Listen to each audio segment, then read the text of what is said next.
100 preguntas y respuestas para comprender el conflicto colombiano es un espacio para divulgar el conocimiento histórico y promover el sano debate. Orientan este programa los profesores Mauricio Albeiro Montoya y Wilmer Zuleta. ¿Qué puedo hacer por mi pueblo? Aquí ya no existe paz, aquí ya no hay libertad, aquí ya no pasa un día sin algo que lamentar. Nosotros paramilitares no somos, guerrillas sí que mucho menos, somos, como nos han llamado siempre, BACRIM. Somos estructuras que nos fuimos conformando desde hace mucho tiempo al lado de las que eran las llamadas autodefensas. Personas que al ver que se desmovilizaron ellos, ya comenzamos nosotros a coger las armas y a defender lo que ellos en años habían defendido. Bueno, volvimos a tomar las armas o retomamos las armas nuevamente al ver que las autodefensas ya no están en las comunas ni en la ciudad de Medellín. La falta de presencia de Estado, no queríamos de que la ciudad de Medellín, que ha sido tan golpeada durante muchas décadas, volviera a lo mismo o volviera la guerrilla a retomar las cosas que ellos habían dejado. Nosotros hacemos presencia en zonas rurales o zonas urbanas. La zona urbana se anda de civil, ¿cierto? Pero siempre al pendiente de lo que suceda. En la zona rural sí se anda armados, enfusilados, uniformados. Nuestra mayor alianza, la ciudad de Medellín, es la policía. Un agente de policía alrededor está recibiendo 200, 300 mil pesos semanales por medio de nosotros. Sean todos bienvenidos nuevamente a su programa radial 100 preguntas y respuestas para comprender el conflicto colombiano. El día de hoy tendremos como tema las denominadas BACRIM, también conocidas como bandas criminales.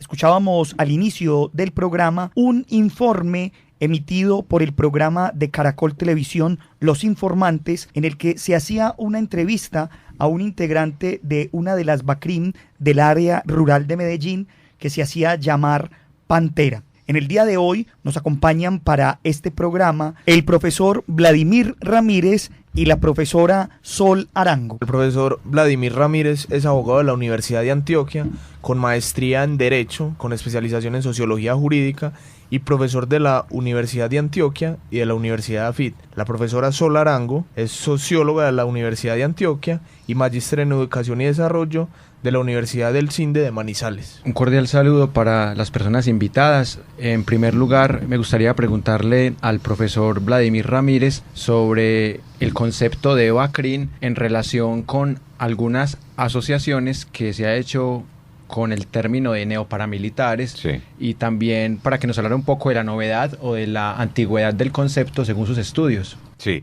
Miren, el concepto de BACRIM o de bandas criminales tiene un contexto específico y tiene que ver con el proceso de desmovilización de 42 estructuras paramilitares, agrupadas la mayoría de ellas en las Autodefensas Unidas de Colombia, que se hacen en 36 ceremonias colectivas entre el año 2003 y el año 2006. El concepto de BACRIM tiene una fecha específica de emergencia o de aparición en el contexto de la opinión pública o el contexto político, y es en una intervención presidencial de Álvaro Uribe Vélez en una ceremonia de ascenso a militares de la Armada Nacional el 9 de junio de 2006, donde él por primera vez se refiere a cómo un grupo de miembros de desmovilizados de la Autodefensas Unidas de Colombia reinciden en actividades criminales, de abigueato, de extorsiones, de asesinatos selectivos en algunas zonas del país, y él denuncia eso en esa ceremonia y lo llama bandas criminales. En ese mismo acto llama a la creación de un cuerpo especial para perseguirlos, pero es la primera vez que aparece como tal el concepto de banda criminal para referirse a desmovilizados de estructuras paramilitares que reinciden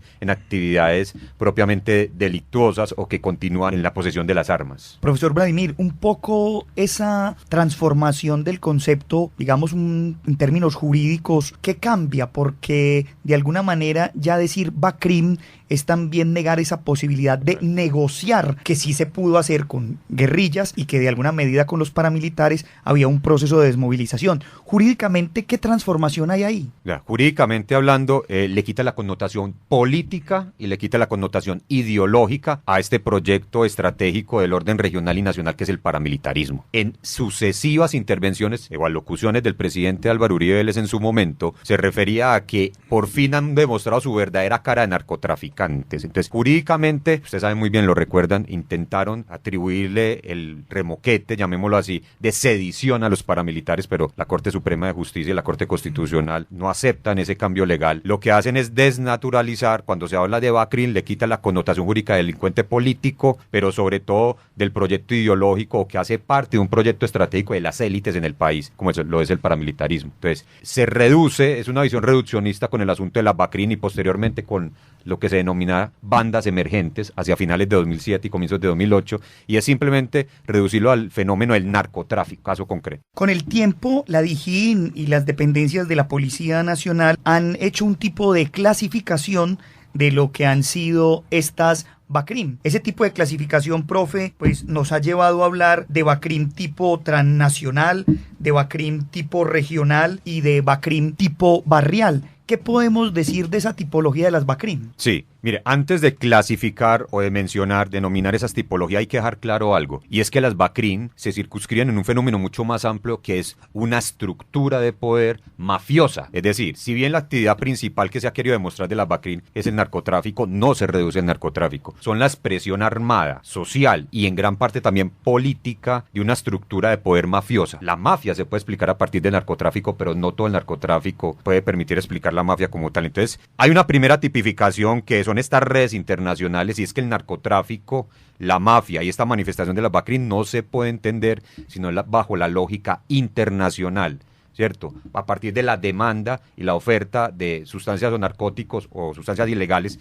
pero también de economías paralelas y subterráneas que estos actores permiten dinamizar. Entonces, esa primera tipología tiene que ver con actores internacionales o transnacionales que concretamente tienen nacionalidades muy específicas. No solamente estas estructuras de oferta y demanda estadounidenses, sino estos carteles que se han venido desarrollando en México, concretamente en Brasil y en Panamá. La primera categoría, la primera tipificación que se hace de las Bacrin es en términos transnacionales, precisamente porque no se puede entender la mafia ni el narcotráfico, sino es bajo esa primera tesis de la lógica internacional. El segundo tipo, que sería el de alcance nacional, tiene que ver con varios elementos. Primero, estas estructuras o estas Bacrin de alcance nacional, o mal llamadas Bacrin, porque de antemano hay que dejar ratificado que sí es neoparamilitarismo, sí conserva las dinámicas de un grupo paramilitar. Tiene que ver con unas presencias macrorregionales, ¿sí? Que aglutinan varios departamentos o zonas de imbricación y convergencia de territorios en el país, que tiene que ver con la lógica de la economía y la logística de producción de economías legales e ilegales, pero también con la permeabilidad e influencia de actores institucionales, sociales y políticos. Tal vez se pueden describir unas 6 o 7 estructuras del orden macrorregional o de alcance nacional, tal vez de ellas las más notorias sean aquellas que en un principio se alcanzaron a denominar como águilas negras, lo que sería también las mal llamadas urabeños, que luego pasaría a ser clan Usuga, clan del Golfo, y que para ciertas territoriales o intereses se denominan autodefensas gaitanistas de Colombia. Tienen un origen común, y es el bloque bananero y el bloque Elmer Cárdenas de las autodefensas, es decir, toda la zona del sur de Córdoba y el Urabá, tanto antioqueño como chocuano, y otras estructuras como caparrapos o rastrojos, que son claramente herencia del bloque minero y el bloque central Bolívar. O sea, hay unas líneas de continuidad en términos no solo de operatividad y de presencia territorial, sino también de accionar e incluso podríamos decirlo de términos programáticos y de línea político-ideológica. Las barriales concretamente ya son una cuestión de un modus operandi, de una conformación orgánica mucho más específica. Concretamente en Medellín se habla de un promedio de 240 organizaciones armadas ilegales en los barrios de Medellín que responderían por cadena de mando y jerarquía a una u otra estructura macrorregional, ya sea Clan del Golfo, ya sea Oficina de Envigado o, como lo hemos visto últimamente en algunas zonas del Valle de la Urra, un tercer actor que está ingresando a mediar de presencia transnacional, que sería la presencia de mexicanos en la ciudad de Medellín. Entonces, estas estructuras son especie de la base, no solamente en términos económicos, sino también operativos y sociales, de estas macroestructuras regionales. ¿Qué las caracteriza? Primero, un escenario de mecanismos e instrumentos de control territorial y de comunidades en barrios y comunas. Segundo, que determinan lo prohibido y lo permitido en términos de economías legales e ilegales. Cuarto, que funciona como poder de castigo, que son muy eficaces. Y quinto, que han logrado meterse en la dinámica del cambio social en la cotidianidad de los barrios. La estructura en sí, sobre la que descansan estas macroestructuras, y claro está, las relaciones transnacionales. Porque siempre hay que pensar en 3 categorías, y sobre todo para poder hablar de que las BACRIN sí son paramilitares. Primero, hay que discernir sobre la conformación del grupo, su cadena de mando, su presencia territorial, su organigrama y su origen. Y ya hablamos parte del origen, son herencia de estas estructuras paramilitares. Segunda categoría, intrafila. ¿Cómo es la dinámica al interior de un grupo de estos? ¿Por qué alguien decide como opción de vida pertenecer a un grupo de estos? ¿Cómo ingresa? ¿Por qué motivo? ¿Por convicción? ¿Por una opción laboral? ¿Por engaño? ¿Por miedo? ¿Por un favor? ¿Cómo es una cotidianidad en el grupo? ¿Qué dotación le dieron? ¿Qué rol cumple? Porque también seríamos unos ingenuos creer que el único rol que se cumple es el de patrullero o militar, cuando estas BACRIN o estos grupos paramilitares funcionan sobre todo bajo las labores de logística, que es diferente, o los roles políticos, los roles económicos, los roles de confianza, si se quiere. Pero también hay que investigar la mística que hay al interior del grupo. ¿Qué discursos, qué prácticas, qué costumbres, qué signos los agrupan como tal? La cotidianidad del grupo. Y una tercera categoría que hay que también auscultar un poco, que es el de accionar. Y accionar no solamente la comisión de repertorios de violencia, que ya estamos viendo muy bien qué repertorios de violencia están llevando a cabo: homicidio selectivo, asesinato múltiple, masacre, tortura, desaparición forzada y desplazamiento y despojo. Pero otra cosa muy diferente dentro del accionar son los mecanismos e instrumentos de control poblacional y territorial: bloqueos, fronteras invisibles, toques de queda, empadronamientos, allanamientos. Y ligado a eso, dentro del accionar, su relacionamiento con actores económicos, de fuerza pública, actores políticos y actores sociales. Profesor Ramírez, a propósito de esta forma como operan las BACRIN, me gustaría preguntarle cuál es su concepto particularmente de las Águilas Negras, de las autodefensas gaitanistas de Colombia y en especial sobre su poder militar. Claro, es necesario hacer esa distinción y esa separación entre lo que es Águilas Negras o autodefensas gaitanistas de Colombia, pero para poder explicar eso hay que hacer una especie de paréntesis, y es que el paramilitarismo, como ustedes muy bien lo han trabajado, no es un fenómeno monolítico, no es algo sin fisuras, por el contrario es la convergencia, podríamos decir, de 4 enfoques, y hay un primer enfoque, el paramilitarismo, que es aquel que asume el paramilitarismo como una estrategia contrainsurgente del Estado, es decir, son militares activos de batallones y brigadas realizando operaciones encubierto o que denominamos guerra sucia. Allí se inscribe en gran parte esa sigla de Águilas Negras, o ese nombre Águilas Negras. Hoy por hoy las investigaciones de diferentes fundaciones o de centros académicos, así como también de la unidad de contexto de la Fiscalía General, permiten aseverar que varios de los que aparecen públicamente como Águilas Negras han sido miembros activos de batallones y brigadas. Dicho otro modo, es la continuidad del bloque Metro. Ahora hay un segundo enfoque, que es aquel que asume el paramilitarismo como ejércitos privados de alianzas regionales de élites políticas y económicas. Caso concreto Urabá antioqueño, caso concreto Magdalena Medio, ¿cierto? Caso concreto Alto Putumayo. Allí podría inscribirse en gran medida las dinámicas que viene desarrollando las autodefensas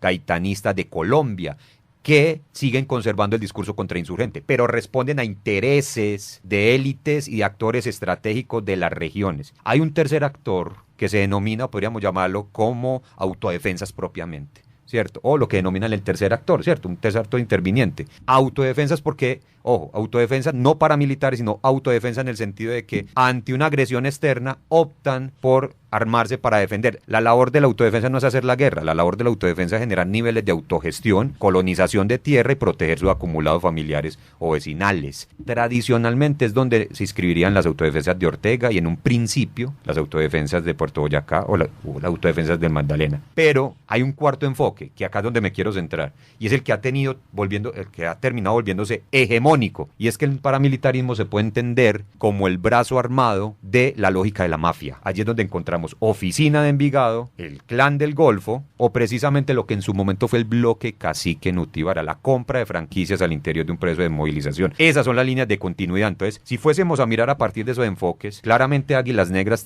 opera bajo un enfoque contrainsurgente, muy ligado a esa lectura clásica, a la doctrina de la seguridad nacional, ¿cierto? Un discurso claramente ideologizado. pero las autodefensas gaitanistas de Colombia no solamente conservan en cierta medida ese discurso contrainsurgente, sino que demuestran que funcionan para la defensa, mantenimiento y protección de intereses regionales de élites políticas y económicas. Eso habría que leerlo en un contexto muy definido de lo que está pasando con los homicidios de líderes sociales y restitución de tierras y defensor de derechos humanos, porque habría que mapear el asunto para poder ver esa presencia. Profesor Vladimir, ¿y el caso de un grupo como el que se ha autodenominado Los Triana? ¿Qué podemos decir de ese grupo? Es que los Triana se entiende como una gestión privada de la violencia. O sea, es un grupo sicarial o un grupo que vende violencia y vigilancia. El asunto con los Triana es muy específico. Se podría entender o no como una figura parapolicial o paramilitar, dependiendo del grado de proximidad o no con el Estado. Ese es el criterio que define que una estructura sea paramilitar o no. Su grado de proximidad, la anuencia o tolerancia con una entidad del Estado, sea con la fuerza pública o con una autoridad administrativa. Lo que sí queda claro es que gestionan castigo, aplican deliberadamente dolor, son autoridad reconocida, por lo tanto legítima, y en ciertas épocas, si bien fueron antimilicianos, en otros momentos tuvieron mucha cercanía con milicias también. Entonces uno los podría inscribir dentro de cómo los Triana hace parte de una manifestación de las alianzas regionales, porque también responden a intereses. El profesor Jacobo Grajales de la Universidad de Rosario dice que el paramilitarismo hay que leerlo en clave de relaciones entre intereses del territorio y élites. Habría que preguntarle los Triana a quienes le fueron funcionales. Profesor Vladimir, hablemos un poco de la operatividad de estas denominadas BACRIM y quisiera que nos hablara específicamente del control del microtráfico y también de ese otro negocio tan lucrativo como la minería ilegal, porque para nadie es un secreto que estas dos son las mayores fuentes de entrada de estas denominadas bandas criminales. Sí, total. Hay que dejar claro que cuando hablamos de las mal llamadas BACRIM, o bandas emergentes también, o GAO, Grupos Armados Organizados, son estructuras de poder que se mueven en una línea muy difusa entre la legalidad y la ilegalidad. Ellos reciben o perciben rentas de cualquier actividad económica que haya en las regiones, principalmente el modelo extractivo, y ello lleva a las rentas o las impuestaciones ilegales, no solamente de cultivos ilícitos, del transporte de los insumos o el transporte de las drogas y también asimismo del narcotráfico hacia otros países, sino también de la minería ilegal, pero también de la captación de rentas, de tierras, así como de los contratos públicos. Entonces, el sustento básico en términos económicos de ingreso para las BACRIM, o lo que se denomina BACRIM, sobre todo en la ciudad, es propiamente el microtráfico, ¿cierto? El menudeo, ¿cierto? Pero si vamos a hablar propiamente en términos de operatividad, no es solamente eso. La línea principal como operan estos actores a partir del poder de definición de lo prohibido y lo permitido. Es decir, hacen las veces de actores soberanos en territorios determinados. Al definir qué es lo permitido y al aplicar castigo como tal. Es una especie de ordenamientos normativos paralelos, si se quiere. Pero la actividad económica principal, claro está, es el microtráfico, pero no es solamente el microtráfico. Cada vez es más evidente la participación en escenarios locales de participación política, como juntas de acción comunal en algunos barrios de Medellín, con acceso a algunos presupuestos públicos, con acceso a contratación y también con acceso a modificación de precios de la economía básica familiar. Se define cuánto vale un bien. Por ejemplo, en este momento la banda del Coco, la agonía en la 13, la banda del Coco específicamente define a quién se le compran las arepas y cuánto cuesta un paquete de arepas. Por eso digo que emulan al Estado. O sea, se funcionan como actores con pretensiones soberanas. Seríamos completamente ingenuos si creyéramos que el modus operandi o la lógica económica y logística de estos grupos solamente se limita al microtráfico. Claro, es tal vez la superficie, lo que vemos más claramente, pero es que es una estructura de poder que ya se enquistó en un modelo social y político que permea las diferentes capas sociales y del Estado. Entonces, lo que sí queda claro es que evidentemente han logrado definir todos y cada uno de esos elementos básicos de la economía. Si ustedes ven sobre todo cómo ha evolucionado la presencia territorial de estos grupos armados este año, han llegado a zonas que han dejado las FARC o zonas de tradición de bloques paramilitares de las AUC. Caso concreto, nordeste antioqueño, Bajo Cauca y parte del Chocó. ¿Por qué la minería? Porque es un sector de la economía extractiva que ofrece mayor renta y control territorial, ¿cierto? No solamente en términos de oro, sino concretamente lo que tiene que ver, por ejemplo, con el coltán en el Chocó, con metales pesados, con níquel y ferroníquel, con el asunto también, no solamente de la minería, zonas del país donde se adelantan proyectos hidroeléctricos también.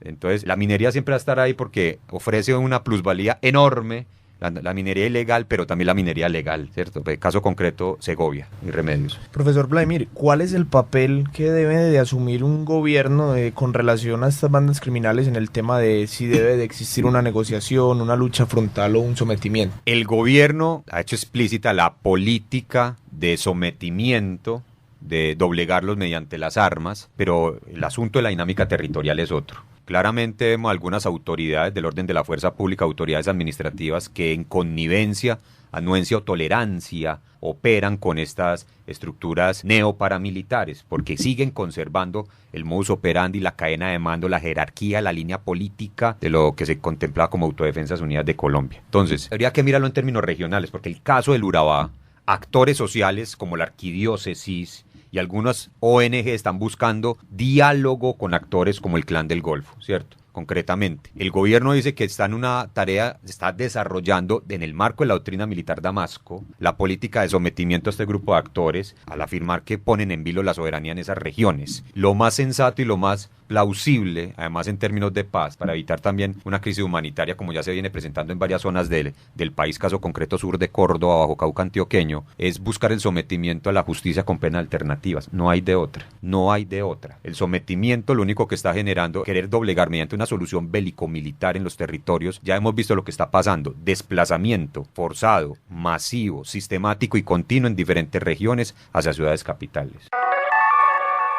Usted está escuchando 100 preguntas y respuestas para comprender el conflicto colombiano. Profesora Sol, hablemos un poco en términos de las BACRIM, de lo que son las estrategias de control que estos grupos al margen de la ley utilizan en los diferentes territorios. Bueno, primero aclarar que la información de la que yo voy a hablar hace parte de mi investigación de maestría, que giró en torno a las narrativas de memoria de las conflictividades urbanas de la Comuna 1 en Medellín, a partir de las experiencias de los sujetos que son líderes comunitarios juveniles. Primero, pues entonces también aclarar que esas estrategias de control y poder que usan las BACRIM a nivel de comunidades urbanas tienen que ver también con diversas acciones de violencia, múltiples acciones de violencia que se naturalizan y normalizan por las comunidades, pero que se hacen a partir de una causal, y la causal es que el Estado siempre ha estado ausente, también desde su representación policial, porque hay una pérdida de credibilidad y confianza por parte de las comunidades en la policía, y eso ha facilitado que se establezcan o se consoliden micropoderes locales, que son poderes del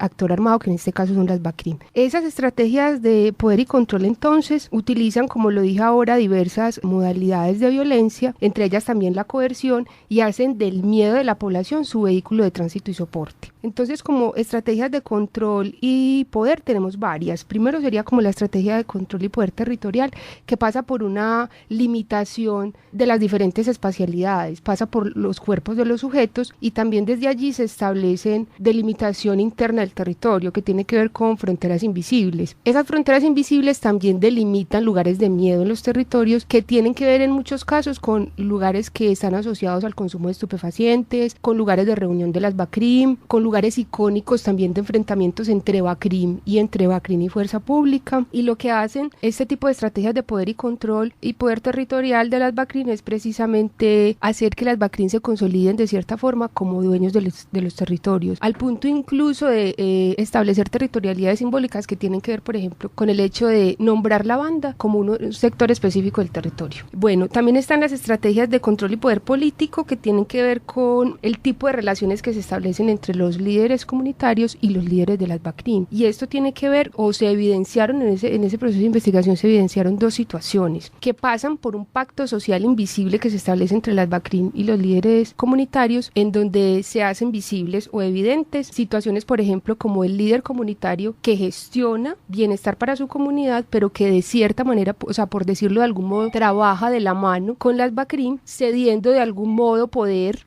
¿cierto? O cediendo de algún modo control a través del miedo. Y también se da la relación del líder, por ejemplo, que es un líder que también gestiona bienestar para su comunidad, pero que no trabaja bajo la ley del actor armado, que está incluso en contra de esa criminalidad, que no la avala y que se convierte en una amenaza también para las BACRIM, una amenaza para la que las BACRIM puedan ejercer su acción restrictiva en la comunidad. Y eso también entonces los consolida a ellos como dueños de los territorios, pero también como dueños de las libertades de las comunidades. También están las estrategias de control y poder económico, que ya tienen que ver con, por ejemplo, el control que ellos establecen para que no se movilicen o que se comercialicen ciertos productos en los territorios, y también tiene que ver con la extracción de rentas ilegales que están relacionadas diferentes, es decir, está los dineros que se producen por el expendio de drogas, el cobro de vacunas a comerciantes, a transportadores, el cobro de vigilancia a las viviendas por la modalidad de cuota de seguridad que ellos llaman, ¿cierto? Los pagadiarios, los gota a gota, y también hay una modalidad muy importante que son las multas que ellos cobran a las comunidades por la violación de ciertas normas o ciertas reglamentaciones que ellos imponen a la comunidad. En fin, todas estas estrategias de control y poder lo que hacen es sostener la finalidad y el interés, el real interés de las BACRIM, que es la consolidación y la financiación de su negocio criminal, que en últimas es el negocio del tráfico de estupefacientes, ¿cierto? Profesora Sol, por fuera de micrófono hablábamos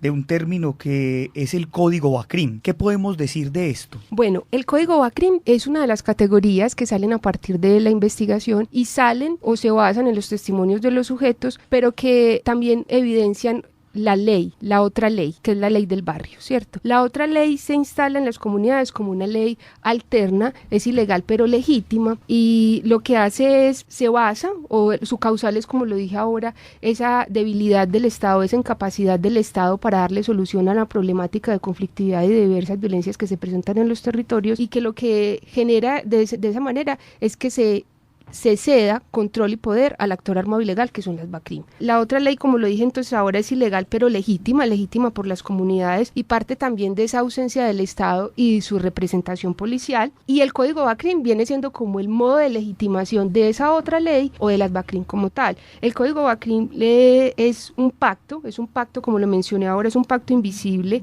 que se da por medio de códigos sociosimbólicos que se instalan pues como en el etos cultural de la comunidad, y que incluso nosotros lo analizamos a partir de los postulados de el profesor Jaime Rafael Nieto en su libro de Sobre Fronteras Invisibles, en donde él explica que la comunidad lo que hace es que se da de manera paralela actitudes de rechazo, pero también actitudes que tienen que ver con adaptación pragmática al contexto o aceptación resignada frente a lo que sucede, porque a la comunidad le quedan escasas alternativas u opciones para confiar en un actor armado que les garantice en este caso la seguridad y la vida, y no les queda otra opción que confiar en las BACRIM, ¿cierto? O limitarse a esto. Entonces el Código BACRIM lo que hace es instaurar un código de regulación ético-moral, y lo instalan las BACRIM emulando el Código de Policía, y desde allí controlan la vida, las relaciones, la vida cotidiana de la comunidad a través de sanciones y castigos que ellos imponen, ¿cierto? Así también se impone entonces esa otra ley que dirime entre las conflictividades barriales, y que se da a través de elecciones ejemplarizantes, que pueden ser, por ejemplo, golpizas públicas, multas por ponerse, por ejemplo, a pelear con los vecinos, y el no cumplimiento de estas sanciones o el no pago de estas multas puede derivar en desplazamiento intraurbano o en muerte por homicidio.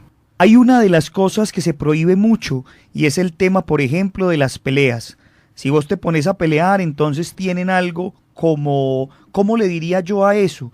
Ya no es el Código de Policía, sino el Código BACRIM, porque entonces si tú te pones a pelear, entonces te cobran una multa de 400.000 por solamente ponerte a pelear, y si no pagas la multa, te tienes que ir del barrio. Y digamos que te pones a robar, te golpean, dependiendo de lo que hayas hecho, te echan del barrio y no te pueden volver a ver por ahí, porque entonces es lo que yo le digo, si te volvemos a ver, pues te volvemos a ver y pues y ya. Es el testimonio de un líder comunitario de la Comuna 1 de la ciudad de Medellín, refiriéndose al tema que hablaba la profesora Sol sobre el Código BACRIM. Con esto entonces terminamos nuestro programa del día de hoy, en el que hemos conversado sobre el tema de las bandas criminales. Agradecemos al profesor Vladimir y a la profesora Sol, a todos los profesores que nos acompañaron hoy en la mesa, a la Universidad Nacional por este espacio que nos brinda, a Jorge Benjumea en el máster, y a ustedes los invitamos para que sigan escuchando su programa 100 preguntas y respuestas para comprender el conflicto colombiano. Hasta pronto. 100 preguntas y respuestas para comprender el conflicto colombiano es un espacio para divulgar el conocimiento histórico y promover el sano debate. Orientan este programa los profesores Mauricio Albeiro Montoya y Wilmer Zuleta. ¿Qué puedo hacer por mi pueblo? Aquí ya no existe paz, aquí ya no hay libertad, aquí ya no pasa un día sin algo que lamentar.